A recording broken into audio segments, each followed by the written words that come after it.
राधे राधे जी, कैसे हैं आप। मैं आचार्य तृप्ति अरोड़ा आपके अपने YouTube चैनल, फेसबुक और इंस्टाग्राम पे भी आपका हार्दिक स्वागत अभिनंदन करती हूँ। कर्म किए जा फल की इच्छा मत कर ए इंसान, जैसे कर्म करेगा वैसे फल देगा भगवान। ये है गीता का ज्ञान, ये है हमारी भागवत गीता में लिखा है। जब भगवान श्री कृष्ण 14 साल के थे, माँ देवकी और वासुदेव को छुड़ाने के लिए गए तो उन्होंने उनसे एक सवाल पूछा कि बेटा आप तो भगवान हो, तो आप इतने साल पहले हमें क्यों नहीं छुड़ाने आए। तो उन्होंने जवाब दिया कि माँ आपने भी तो मुझे 14 वर्ष का वनवास दिया था।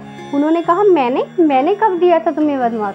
तो बोले जब सतयुग में मैं श्री राम था और आप केकई थे, तो आपने मुझे 14 वर्ष का वनवास दिया। तो आप देखो, आप 14 वर्ष पूरे हो गए तो एक दिन ऊपर नहीं हुआ, मैं भी आपको छुड़ाने आ गया। जब भगवान राम और कृष्ण, माँ केकई, ये लोग भी अपने कर्मों से नहीं बचे, अगर अच्छे कर्म करिए तो फल अच्छा मिलेगा। और जैसे माँ कौशल्या, उन्होंने बिना कुछ किए तो भी उनको 14 वर्ष का वनवास भुगतना पड़ा, अपने बेटे से 14 वर्ष तक बिछड़ कर रहना पड़ा। तो अगले जन्म में जब ये भगवान कृष्ण का जन्म हुआ तो माँ यशोदा के रूप में कौशल्या जी को 14 वर्ष का वो वनवास जो था, 14 वर्ष प्यार करने का, वो फल उनको मिला।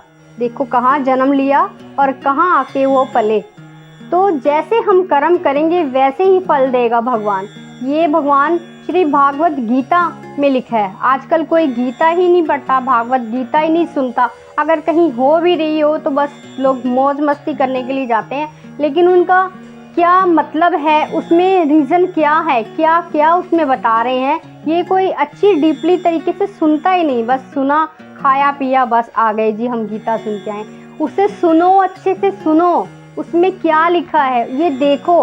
और ये भी नहीं कि आप, अगर आपके पास इस जन्म में लग्जरी लाइफ है तो आप बुरे कर्म कर रहे हैं, अपने माता पिता को घर से निकाल दिया, अपने जो कोई भी गरीब है उनको देने की बजाय कुछ उनको आप गाली गलौज कर रहे हैं, गरीबों को कुछ नहीं दे रहे। अच्छे, अगर आप इस जन्म में अच्छे नहीं कर्म कर रहे तो आगे आपके वो बच्चे, आपका ये जन्म का किया हुआ दान पुण्य आपके बच्चों को मिलेगा, और जो बुरे कर्म भी किए होंगे वो भी लौट कर उनके पास आएंगे। तो इसलिए हमेशा सोच समझ कर किसी को कुछ कहिए। मुंह से निकली हुई बात कभी वापस नहीं आती, धनुष से निकला हुआ तीर कभी वापस नहीं आता। इसलिए कभी भी किसी को भी कुछ बोलो तो सोच समझ के बोलो। इसलिए हमेशा अच्छे कर्म करो। कबूतरों की, चिड़ियों की, गाय की, कुत्ते की, और सबसे पहले नर सेवा, नारायण सेवा, इनकी सेवा करो। अपने माता पिता की सेवा करो, सबसे पहले वो ही आपके भगवान हैं, उनकी सेवा करो। तो आप देखो सारा जहान आपके पैरों में है।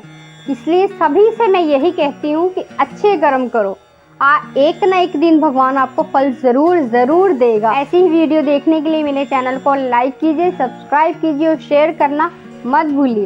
राधे राधे।